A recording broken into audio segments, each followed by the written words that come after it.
Hello everyone. Today welcome back to the channel. Today we're working on the Swisher mower. It's got a little hydro issue, so what we're going to do is today we're going to show you how to remove this hydro gear. It's got one on the left and the right, and this one is the 2800, but you know, the 3000, 3200, they're all pretty much the same, should be, as far as servicing and removal of it. But today we're just going to look into how to remove it. Now if you look already, I've already released the spring here for the idler pulley over here for the belt for this that drives basically both of them off of the crank right here. So you can tell that belt really is loose now. And the way I did it was I used a very long rod, and I hooked it just like you know, this is not the actual tool, but it allowed me to pull on that and then just move it out with two hands. I used a big clamp to hold this back so it wouldn't move as I took the tension off of it, and it came off fairly easily. But let's get on to removing this piece here. The next order of business, I have already removed the wheel, is to disconnect the parking brake over here. Alright, so we can separate this rod that pretty much holds the two together, and then we're going to get a move on. Okay, so hold on a second, let's get to business there. Alright guys, the first thing to do is release the parking brake, and I think the easiest way, if I can remember, I've done this on the ground, but as you can tell I have it up on the lift today. I'm going to remove the clip to hold this bracket in place, okay?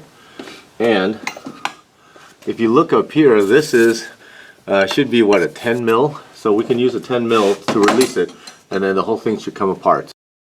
Alright, got a 10 mil socket on that. And I know I've done, like I said, I've done this on the ground before with jack stands, and it's harder, and I think, you know, for videotaping I made it easier like this. But other than that, that goes right there. This should just pop right off now, and then this should pop right off the end there, and then that I can take this off, and then that's all out of the way, so that makes that job easier. And usually what I like to do is I like to put the screw back in so I don't lose it, and then when we put it back together, we'll put some Loctite on that.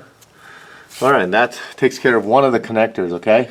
The other one would be the connector for the hydraulic drive, which is on this side.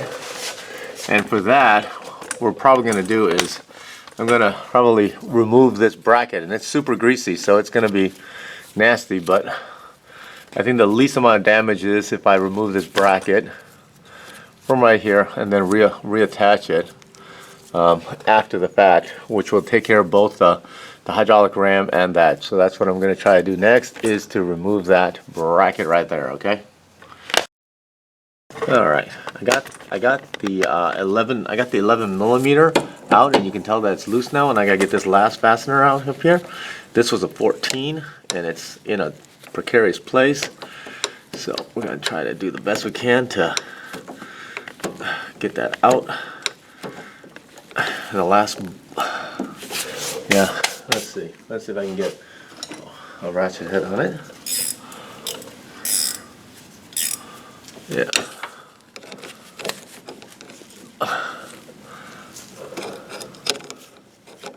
And I'm trying to get this out. Is that the right size? Yeah, that's the right size.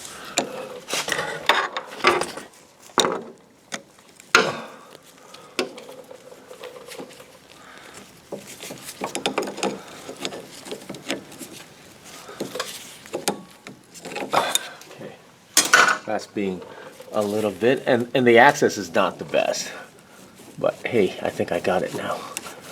There we go. Get that loose.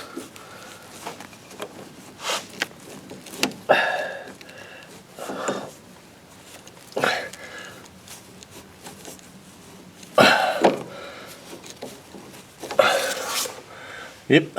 Okay, we're gonna keep working on that. Give me. Okay. I got that bolt out, and then this should just flop down, and I should be able to get that bolt out of there without too much issue. And then pretty much the hydro is free, except for I gotta remove the mounting bolts, which are going to be another 13 and 14 mils. So, and then we'll clean this up, okay? But let's get the rest of it separated over here. Alright, the strut rod comes out like so. On this side, bolt here, and same thing on this side.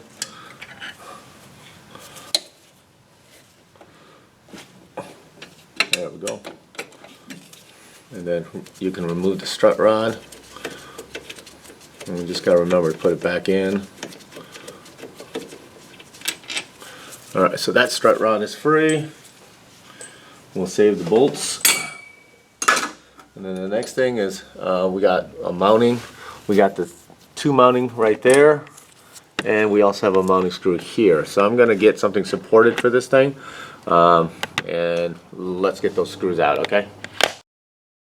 Alright, I'm removing the last of these screws, okay? And I think I should be able to take that off by hand. And I removed all the fasteners, I believe. I'm using a transmission jack that I have, so makes it a little bit easier. And I'm going to try to lower it now. I released the belt tension, so let's see what happens. Let's see if it comes down. I might have forgotten something somewhere. There's usually some case somewhere. Alright, I gotta get one more bolt somewhere. I can't remember where. So let's go find it. Alright, alright. Alright, there was actually one more bolt here in the front supporting the front end of it. I don't know if you can see it, but I removed it. They're all 13s.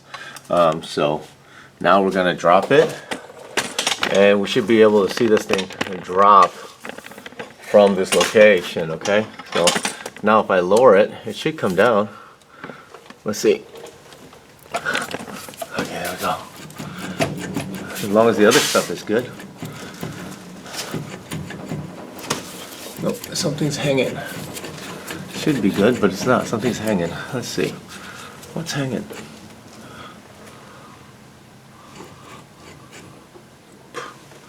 Alright. I'm gonna have to struggle a little bit more because something is hanging. I don't think it's the tube here or the feed here. Something else is hanging. Okay. Alright, it was the hydraulic reservoir tube right here. I don't know if you can see it. Let me lower it. There's not too much in the reservoir, but pretty much that's what's holding it. I still got to undo a cable, but that's pretty much it. But here's the reservoir right here. That connects to the tank above, and then we're going to do a service on it on this unit anyways. So if you look here, there is a fill plug. There's the fill plug right there, and then this is the fill plug right there, and then you drain it through the filter, and I got some new of those too, so we're going to take care of that. But first let's get this thing all the way out.